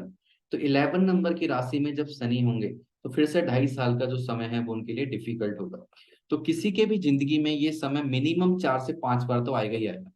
तो 4 बार भी मिनिमम मान लिया तो 10 ईयर्स तो ये हो गए, 20 ईयर्स यहाँ हो गए, 10 ईयर्स यहाँ हो गए, तो टोटल 30 ईयर्स का समय हो गया। तो यदि हम 60 ईयर का लाइफ टाइम लेकर चल रहे हैं तो 30 year on an average, minimum 30 year तो हमें शनि का प्रकोप झेलना ही पड़ेगा, यदि हम नेगेटिव लैंग्वेज में यूज करें। पर हम पॉजिटिव तरीके से यूज करें, समझें तो क्या होता है कि शनि का कंट्रोल होता है हमारी लाइफ में। वैसे तो ऑल पूरी लाइफ में रहता है, हमारे चार्ट में है तो पूरी जिंदगी में रहेगा। पर ये 30 साल का समय वो रहेगा जब वो ज्यादा इन्फ्लुएंस में रहेंगे हमारे ऊपर, स्पेशली मेंटल लेवल पर। प्रभु जी, हाँ, यस ये मैम। समझ में नहीं आया ये ढैया। दैया, आप ये समझो कि ना जब से मून से कोई भी प्लेनेट, मतलब जो शनि ग्रह हैं, 4th प्लेस और 8th प्लेस पर होते हैं, तब वो ढैया होता है। ये कैलकुलेशन थोड़ी जो समझ में अभी आ जाएगी, अब जैसे ही हमारे प्लैनेट्स कंप्लीट होंगे तो नेक्स्ट जो वीक होगा, नेक्स्ट नेक्स्ट वीक, तब से हम हाउस से चालू करेंगे और ये पूरी कैलकुलेशन सिखाएंगे, पूरा प्रैक्टिकल करके आप सभी से भी कराएंगे। तो एग्जैक्टली कैलकुलेशन तब समझ में आ जाएगी। ओके। अभी जो मेन फोकस है वो ये याद रखिए, 7:30 और ढैया का समय क्या रहता है, हमारा मेंटल थोड़ा टेंशन एंजाइटी वाला रहता है। पर ये टेंशन एंजाइटी क्यों होती है, क्योंकि हम हार्डवर्क नहीं करते। यदि हम हार्डवर्क करेंगे तो ये टेंशन एंजाइटी कम हो जाएगी। और मेन चीज ये देखिए, 30 ईयर जो हमने अभी कैलकुलेट किया ऑलमोस्ट, ये समय क्यों रहता है, क्योंकि शनि बोलते हैं कि जिंदगी में हमारे पिछले जन्म के बहुत सारे कर्म फल लेकर आए हैं, तो उस कर्म फलों को भी खत्म करना चाहते हैं। क्योंकि शनि यदि प्रोमिनेंट है, यहाँ पे शनि का इन्फ्लुएंस ज्यादा है इन 30 ईयर में, इसका मतलब है वो कर्म फल हमें मिल रहे हैं। तो हमारे जो कर्म फल है उसको वो खत्म करना चाहते हैं, जिससे हम अभी पुराने कर्म फल खत्म करें और आगे हम सही डायरेक्शन में जाएं, गलत काम ना करें, तो जल्दी से जल्दी भगवत धाम जा पाए। क्योंकि भगवत धाम जाने के लिए कर्म फल को खत्म करना ही पड़ेगा, और वो यही चाहते हैं कि हमारे कर्म फल खत्म हो जाए। इसलिए वो सबसे ज्यादा समय हमें इन्फ्लुएंस करते हैं हमारी जिंदगी में। तो यदि कोई 100 साल भी जी रहा है तो 50 से 60 साल उसकी जिंदगी के शनि के इन्फ्लुएंस में ही निकलने वाले हैं, शनि ग्रह के। तो कोई ये यदि चाहता है कि मैं 7.5 से बच जाऊं, मेरी जिंदगी में 7.5 नहीं आए, ढैया नहीं आए, तो ये बेवकूफी है, या फिर हम बोल सकते हैं इग्नोरेंस है उस व्यक्ति का, ज्ञानता है। ऐसा कभी नहीं हो सकता। बट हाँ, वो समय आएगा उसमें करना क्या है ये कोई क्वेश्चन पूछता है, हाँ तो वो हम कर सकते हैं। ये सही क्वेश्चन है कि वो जो कर्म फल है उससे हमें मुक्ति चाहिए, उससे छुटकारा चाहिए, क्योंकि कर्म फल हम नहीं चाहते। हम सारे कर्म के फलों को खत्म करना चाहते हैं। और यही शनि जो ग्रह हैं वो, उनका भी यही मोटिव। और यहाँ फेसिंग हार्डशिप्स, अब इतनी ज्यादा हार्डशिप यदि इंसान फेस करता है तो उसका पर्पस क्या क्या है, वन गेट्स एनलाइटनमेंट। इतनी ज्यादा परेशानी है, इतना ज्यादा स्ट्रगल के बाद इंसान थक जाता है, फिर सोचता है कि ये जिंदगी है क्यों। और वहाँ एनलाइटनमेंट इंसान का शुरू होता है। जैसे भगवत गीता में कृष्ण बोलते हैं ना, मेरे पास कौन कौन आता है, अर्थो अर्थार्थी जिज्ञासु और ज्ञानी, ये 4 लोग आते हैं जो या तो बहुत दुखी है, या जिज्ञासा उसमें आ गई, तो इंसान या तो दुखी हो जाएगा इस सारे इतने सारे जो कर्म फल को भोगने के बाद, या जिज्ञासु हो जाएगा कि आखिर ये जिंदगी क्यों है, और वो भगवान की शरण में जाएगा। नेक्स्ट पर्पस क्या है फेसिंग हार्डशिप का? बैलेंसिंग अवर सिंस, हमने जितने भी पाप किए हैं, जो कर्म फल हैं, उसको हम खत्म कर दें, जिससे कि हम भगवत धाम जा सकें। एनलाइटनमेंट आएगा, पाप उसके खत्म होंगे तो पॉजिटिविटी जिंदगी में आएगी, स्लोली स्लोली पायस बनेगा, और turn the person toward spirituality, और वो भगवान के बारे में इंक्वायर करना चालू करेगा। तो हम देखेंगे शनि ग्रह को जितना बदनाम किया गया, एक्चुअल में वो ग्रह है जो इंसान को रियलिटी बताते हैं जिंदगी की, कि मटेरियल वर्ल्ड इज दुखालय शाश्वतम, और किसी भी पर्सन को स्पिरिचुअल बनाने में उनका सबसे बड़ा हाथ होता है। जब ये इंसान की लाइफ में सब कुछ अच्छा चल रहा है तो भगवान को ज्यादा नहीं पूछता, वो परेशानी आती है तभी वो स्पिरिचुअलिटी की तरफ आगे बढ़ता है। तो स्पिरिचुअल बनाने में शनि ग्रह का बहुत ज्यादा रोल है।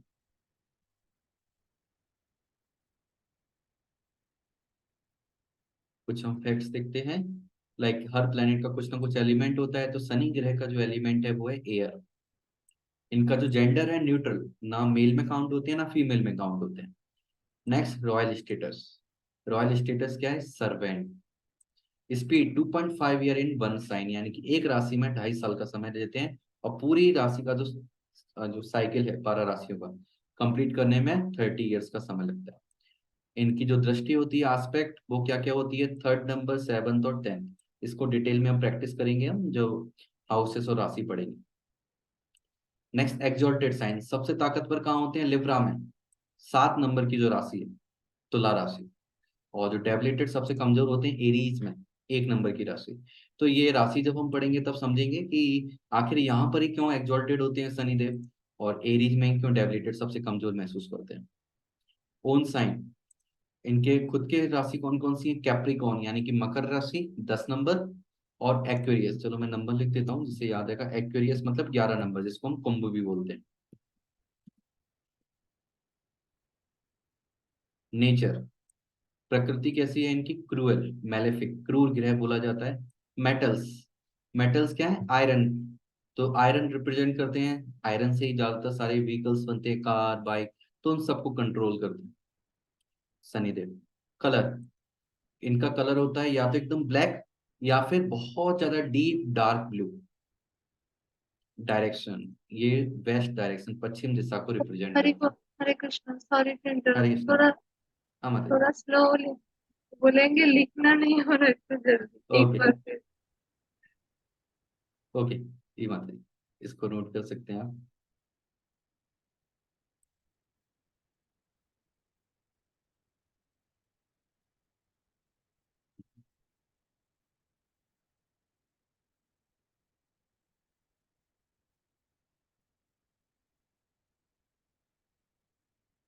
वैसे भी सबके लिए टफ होता हुआ काफी कि लेक्चर के बीच में ही नोट्स बनाना, क्योंकि इतना सारा डेटा है, इतनी सारी हाँ चीजें प्रभु बताने जी। के लिए है, तो यस पॉसिबल नहीं है, प्रभु। प्रैक्टिकली पॉसिबल नहीं है कि एक लेक्चर में सारे पॉइंट्स लिख लिए जाए। और उसका एक ही तरीका है कि इसलिए वो रिकॉर्डिंग मिलती है, रिकॉर्डिंग को सुन के धीरे धीरे पॉज करके वो नोट्स बनाए जाए, है ना, क्योंकि नोट्स के बनाने पे ज्यादा फोकस करेंगे तो वो चीजें वो कवर ही नहीं हो पाएंगी कभी। हाँ प्रभु जी, मेरा वैसे मर्क्यूरी अच्छा है ना, तो मैं फटाक से लिख लेती हूँ। हाँ स्पीड इंक्रीज हो जाती है मेरी। अच्छा, इसको यूटिलाइज कर पाते हो आप। लेकिन प्रभु जी क्या होता है कि अगर अभी थोड़ा लिख लिया ना तो नोट्स बनाते टाइम और इजी हो जाता है, थोड़ा हाँ काम बिल्कुल। कम हो जाता है, बिल्कुल। इसलिए अभी लिखते हैं फिर। हाँ वो काफी भी कुछ जरूरी छूट है। जाता है, लेकिन फिर भी जितना लिख लिया है उस पे ज्यादा हाँ कुछ ना फोकस नहीं कुछ करना। आइडिया रहता है इससे रिलेटेड। यस प्रभु जी। बिल्कुल। प्रभु जी, जैसे आपने इसमें रोल इन रिलेशनशिप नहीं लिया है ना? हाँ वो रूरल रिलेशनशिप में वो हम इनको यूज नहीं करते, सैटर्न को। हाँ, ओके। हम्म।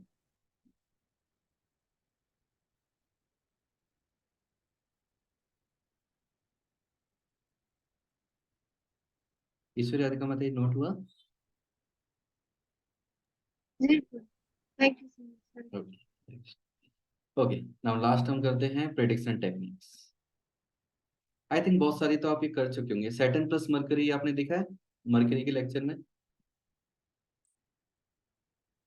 ये पॉइंट डिलीजेंट वाला, communicative ability becomes conservative straight. याद है क्या मरकरी के लेक्चर में ये सैटर्न प्लस मरकरी कंजक्शन हाँ प्रभु जी।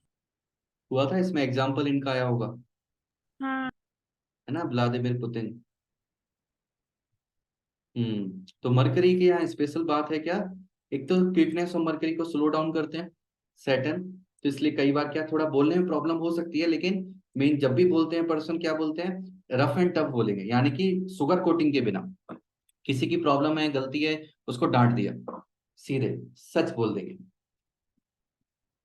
राइटिंग एबिलिटी में स्पेशल बात क्या होती है, ऐसे इंसान राइटर पोएट और शायर बहुत अच्छे होते हैं, क्योंकि कम से शायरी स्पेशली क्या है, कम से कम शब्दों में ज्यादा से ज्यादा बातें बोलना, तो ये इंसान के अंदर आ जाती है। क्योंकि जो सनी है वो कंजूस बनाता है इंसान को, थोड़ा आलसी कंजूस, और उस मरकरी क्या है, वो नॉलेज, इंटेलिजेंस, वर्ड्स, कम्युनिकेशन, तो कम से कम शब्दों में ज्यादा से ज्यादा बातें बोलना, ये इंसान में ये क्वालिटी आ जाती है। सैटर्न प्लस मार्स ये भी कवर किया है।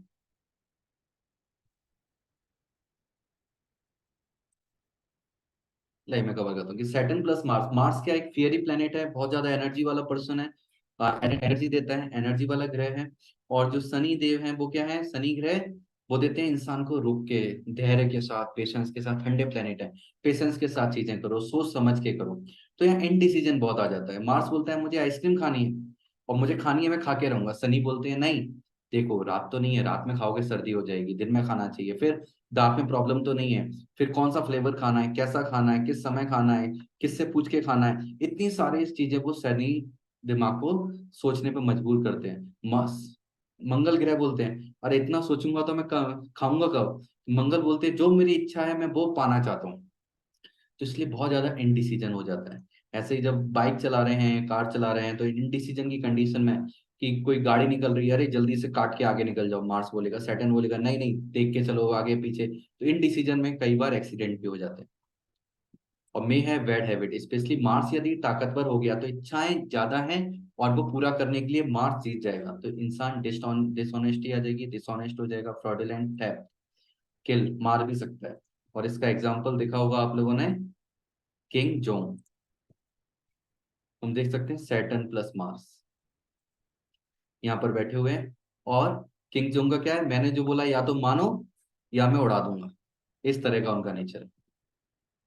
और पॉजिटिव साइड क्या है इसकी, use this high energy constructively, कि हाँ मार्स एनर्जी को रिप्रेजेंट करते हैं और शनि क्या, रूल्स रेगुलेशन को। तो यदि रूल्स रेगुलेशन के अकॉर्डिंग हम चलते हैं और उसको, और चलने में हम मार्स की एनर्जी को यूटिलाइज करते हैं, तो एनर्जी को हम बहुत अच्छे से कंस्ट्रक्टिवली यूज कर सकते हैं और बहुत कुछ अचीव कर सकते हैं जिंदगी में। नेक्स्ट सैटर्न प्लस राहु, तो राहु हम नेक्स्ट क्लास में कवर करने वाले हैं। यहाँ शॉर्ट में बताता हूँ, राहु क्या था, ऑब्सेशन हमने बताया, बात की थी, भूख होती है। तो यहाँ सैटर्न रिस्ट्रिक्शन बताता है कि रूल्स रेगुलेशन के अकॉर्डिंग चलो। राहु बोलता है मैं तो बना ही हूँ रूल्स रेगुलेशन तोड़ने के लिए, तो राहु बोलता है मैं कुछ फॉलो नहीं करूंगा, सैटर्न बोलता है नहीं फॉलो करना पड़ेगा। तो इसलिए रिस्ट्रिक्शन प्लस वर्सेज ऑब्सेशन, ये बहुत ज्यादा लड़ाई चलती है। ऑब्सेशन मतलब कुछ भी हद करके, कुछ भी करके मुझे मेरी इच्छा पूरी करनी है, मेरी डिजायर फुलफिल करनी है, चाहे चोरी करनी पड़े, डकैती डालनी पड़े, आई डोंट केयर। तो एग्जाम्पल हम देख सकते हैं, इनको जानते हैं, कोई जानता है नहीं? नहीं। विजय माल्या। हाँ विजय। यस, विजय माल्या। विजय माल्या, इनका क्या है, लिक्वर का बहुत ज्यादा, शराब का बहुत ज्यादा काम है ना, इंडिया में तो रहते ही नहीं है। तो यहाँ पे देख सकते हैं Saturn plus Rahu 10th house में, कैरियर के घर में इनका कॉम्बिनेशन है, वो भी 8 नंबर की राशि। तो जब 8 नंबर की राशि हम डिस्कस करेंगे तो उसमें समझ में आएगा, इस तरह की जो एडिक्शन वाली चीजें हैं वो 8 नंबर की राशि रिप्रेजेंट करती है। तो लिक्कर, शराब का बिजनेस, ड्रग्स का बिजनेस, ये सब हम देख सकते हैं इनके चार्ट से। नेक्स्ट फियर एंड एंजाइटी, तो यहाँ फियर एंड एंजाइटी क्यों होता है, राहु बोलता है मुझे जो चाहिए वो चाहे वो मैं पा के रहूंगा, जैसे मार्स में भी हमने देखा, वो भी मार्स भी बोलता है जो मुझे चाहिए, आइसक्रीम खानी है तो मुझे भी खानी है, लेकिन मार्स फिर भी थोड़ा कंट्रोल कर सकता है। राहु के पास तो वो कंट्रोल भी नहीं है, अभी इमीडिएटली चाहिए, मेरे मुंह से निकला और हाथ में आ जाए।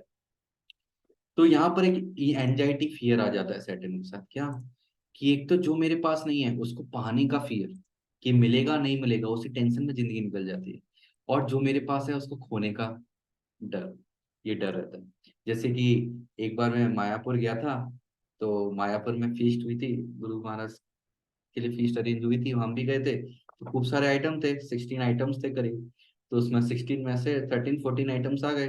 अब हमारी वाली लाइन में जलेबी नहीं आई थी, सामने वाली लाइन में जलेबी आ गई। तो उसी पर नजर थी पूरे समय की जलेबी क्यों नहीं है।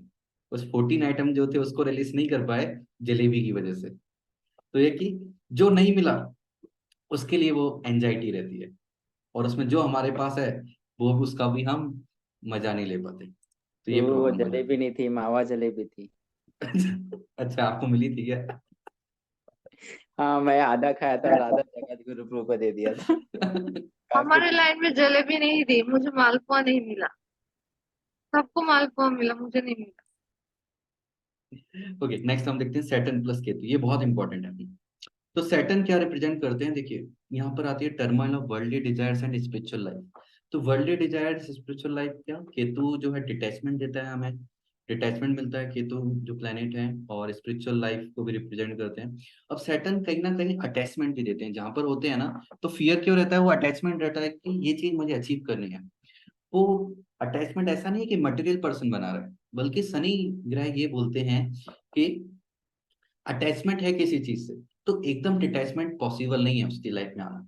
बल्कि डिटैचमेंट आने के लिए क्या करना पड़ेगा, जो अटैचमेंट है उसके लिए खूब सारी मेहनत करो, डेडिकेशन के साथ खूब पसीना बहाओ, मेहनत करो, उस चीज को अचीव करो, खूब परेशान होके लात खा खा के अचीव करो।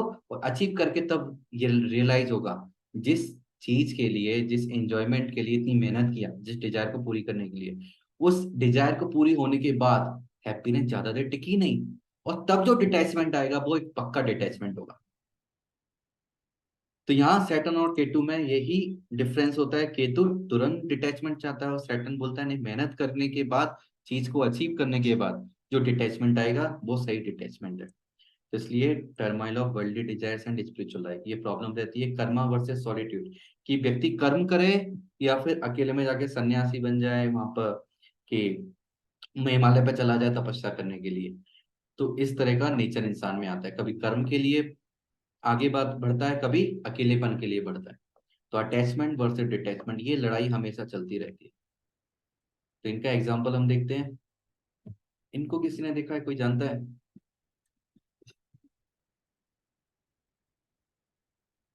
नहीं प्रभु। इनका नाम है मेजर ध्यानचंद। नाम सुना है किसी ने, मेजर ध्यानचंद? यस प्रभु जी, तो नाम बहुत सुना है इनका। ध्यानचंद पिल्लई ये वही है?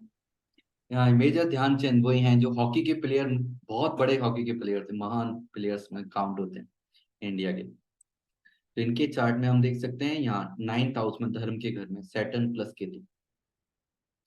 तो इनका एक इंसिडेंट है बहुत अच्छा, कि आई थिंक 1940 ऐसा कुछ समय था।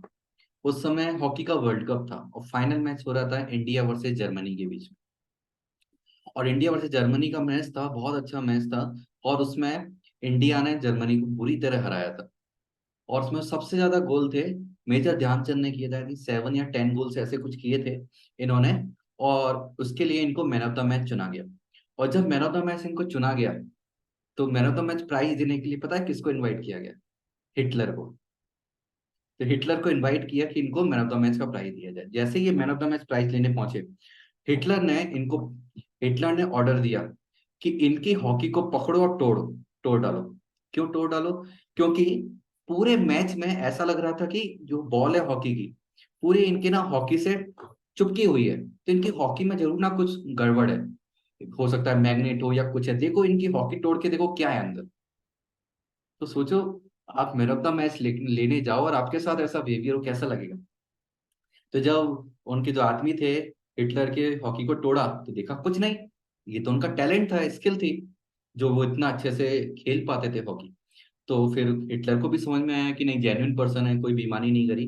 तो फिर मैन ऑफ द मैच का प्राइज दिया और फिर चला गया। लेकिन बाद में एक व्यक्ति को भेजा इनके पास और बोला कि चलो मेरे ऑफिस में भेजो। तो इनके पास वो व्यक्ति आया, बोला वो हिटलर ने अपने ऑफिस में बुलाया। और सोचो, हिटलर अपने ऑफिस में अकेले में बुलाया तो कैसा लगेगा इंसान को? बहुत डर लगेगा हमें। तो इनको भी थोड़ा डर लगा। पर ये गए ऑफिस में। ऑफिस में गए तो हिटलर ने बहुत मुस्कुरा के बहुत अच्छे से इनसे बात की, बोले कि आप बहुत अच्छे हॉकी प्लेयर हो, ऐसे हो।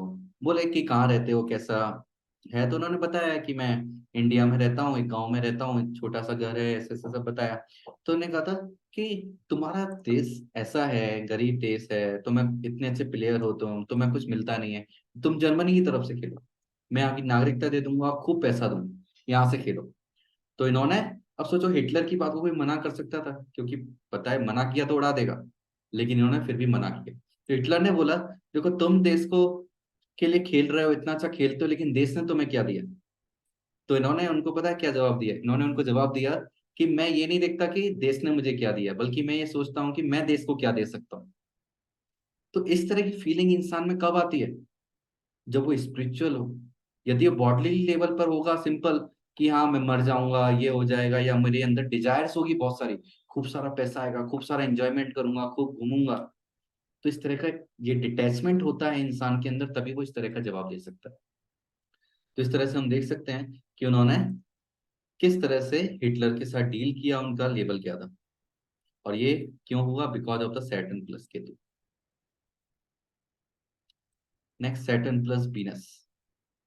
तो आई थिंक ये वीनस के लेक्चर में किया होगा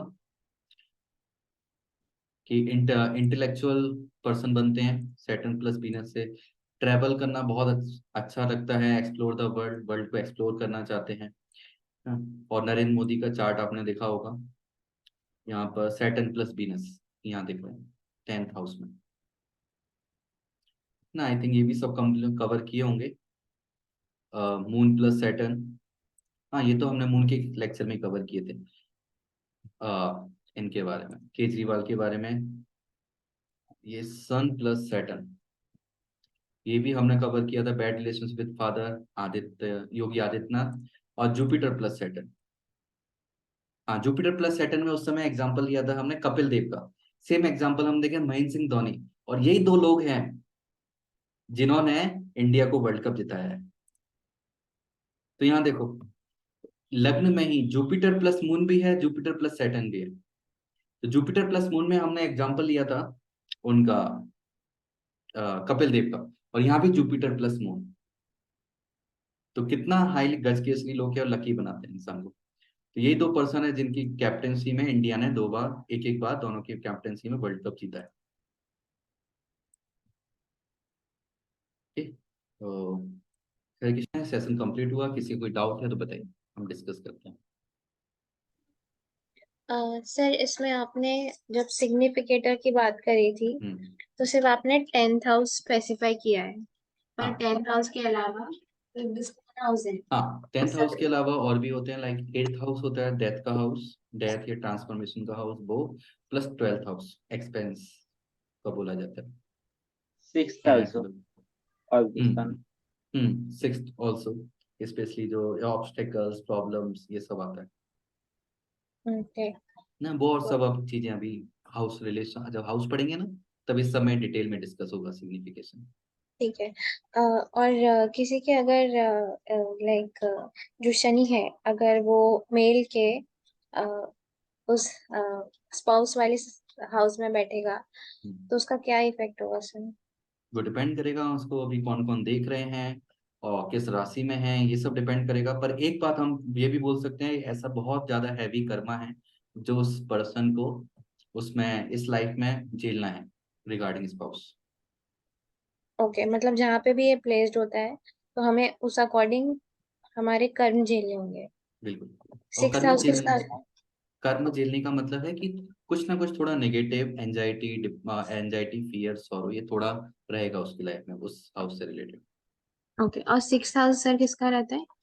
6th हाउस रहता है लाइक, एक तो बोला जाता है रोग ऋण, यानी कि लोन जो होते हैं, कर्जा होता है हमारी लाइफ में, वो दुश्मन का घर भी बोला जाता है। ऑब्स्टेकल्स हमारी लाइफ में जो जो प्रॉब्लम्स आने वाली हैं, ये भी 6th हाउस रिप्रेजेंट करते हैं। डेली जो वर्क होता है, डेली लाइफ, लाइक सुबह से उठ के रात तक हम क्या क्या काम करते हैं, किस डिसिप्लिन में रहते हैं, ये भी रिप्रेजेंट करता है 6th हाउस। इस तरह के बहुत सारे सिग्निफिकेंस है 6th हाउस के। Okay okay thank you sir. Thank you. प्रभु जी, अगर हाँ, किसी का 4th हाउस में बैठा हो तो तो शनि और फोर्थ केतु साथ। हाँ, तो अभी ये हाउस आप सीखोगे ना, अपने आप आंसर मिल जाएंगे। फोर्थ हाउस का होता है लाइक स्पेशली मदर और प्लस होम से रिलेटेड, तो उससे रिलेटेड थोड़ा हैवी करना मेरे तो हैं। है। मम्मी से डंडा पड़ने वाला है। पढ़ते हैं प्रभु जी, पढ़ते हैं। प्रभु जी, शब्दों के डंडे भारी पड़ जाते हैं इसको, अब दूसरा डंडा क्या दे। शब्द ही काफी है।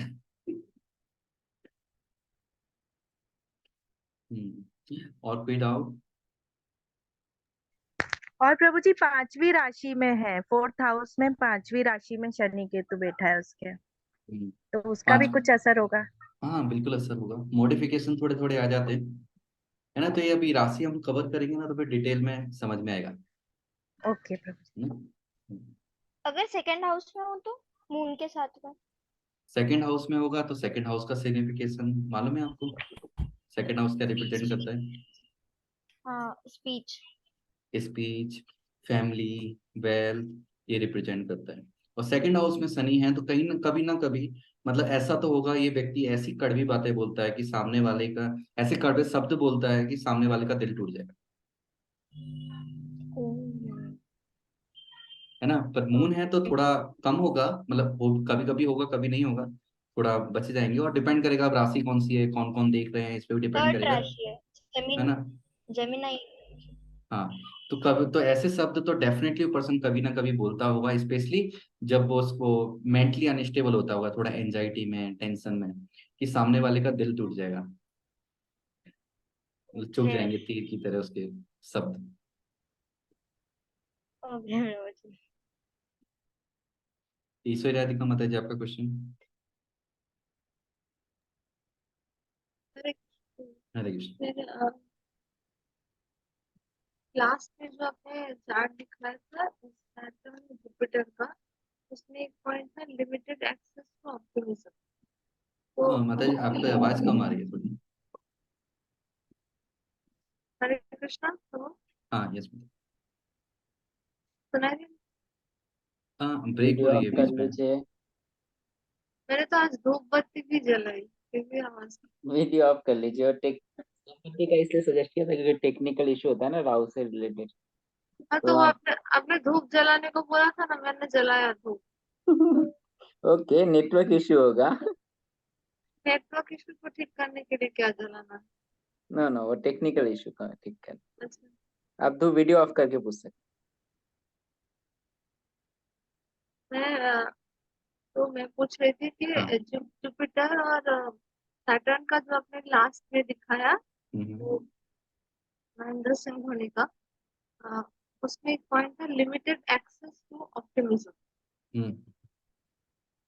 मतलब वो लोग ऑप्टिमिस्ट कम होते हैं, ऐसा? नहीं, देखिए ज्यादा ऑप्टिमिज्म, यदि कोई ऑप्टिमिस्टिक पर्सन हो जाएगा तो इसी अपने सपनों की दुनिया में खुश रहता है, हाँ सब अच्छा होगा, सब अच्छा होगा, सब अच्छा होगा। जबकि सैटर्न आ गया तो ऑप्टिमिज्म किससे कन्वर्ट हो जाएगा? ऑप्टिमिज्म ये रहेगा, मैं मेहनत करूंगा तो डेफिनेटली सफल होऊंगा, ये ऑप्टिमिज्म आ गया।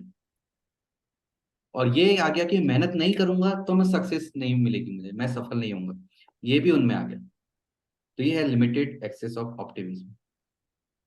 और जब वो मेहनत करेंगे तभी वो ऑप्टिमिज्म उनके अंदर झलकेगा, यदि मेहनत नहीं कर रहे तो उनको डिफिकल्टी होगी लाइफ में, मतलब ऑप्टिमिस्टिक नेचर नहीं रहेगा उनका। अच्छा, तो एक और क्वेश्चन था। आज हमने पूरा जो पढ़ा, बार बार जैसे शुरू से आप बता रहे हैं कि Shani wants us to work hard. Yes. हाँ, तो मतलब अगर किस चीज में हम वर्क हार्ड कर रहे हैं, ये तो आपने बताया कि जिस हाउस में है उसके एरियाज में, हाँ, वो जब हम पढ़ेंगे समझेंगे। लेकिन अगर हम किसी भी लाइफ में इस चीज में वर्क हार्ड नहीं करते हैं तो शनि का एप्लीकेशन होता है।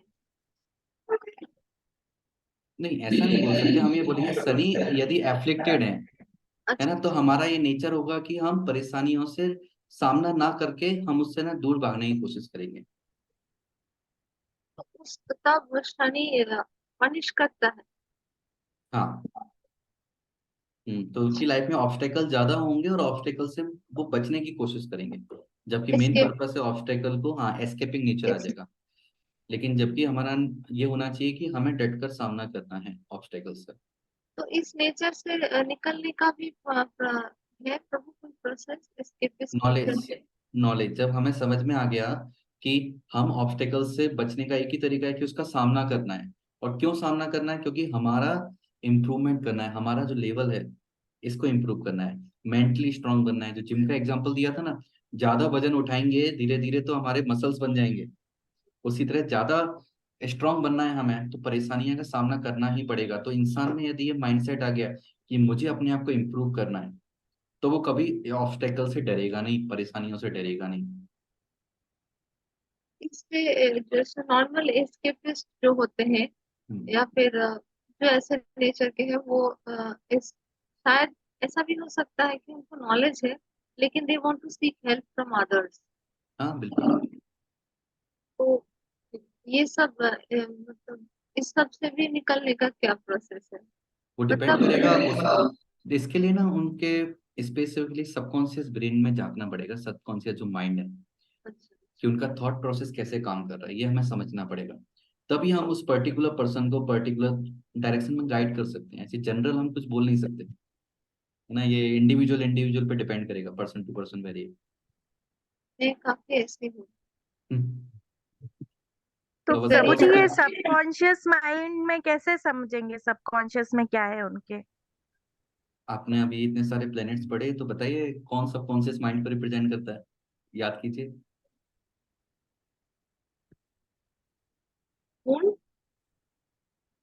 हाँ, मून को ये लिख सकते हैं, हमारा माइंड होता है, इमोशनल नेचर होता है, प्लस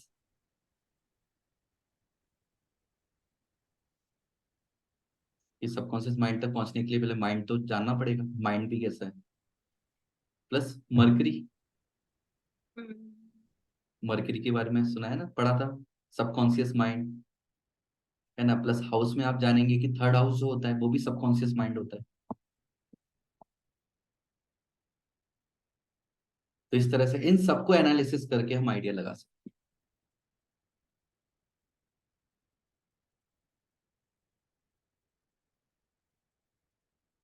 थैंक यू। नहीं, मैं काफी इस टाइप की हूँ इसलिए इट्स वेरी हैं। Embarrassing also. हाँ, आप चिंता मत कीजिए, मेन इंपॉर्टेंस है नॉलेज गेन कीजिए, धीरे धीरे आप सीखते जाइए, सीखते जाइए। और आप यही दिमाग में रखिए, मुझे दूसरों को नहीं बताना, अपने लिए सीखना है, अपनी लाइफ को सुधारना है। मुझे इसलिए मैंने पूछा कि एस्केपिस्ट नेचर है किसी का, क्योंकि हम्म।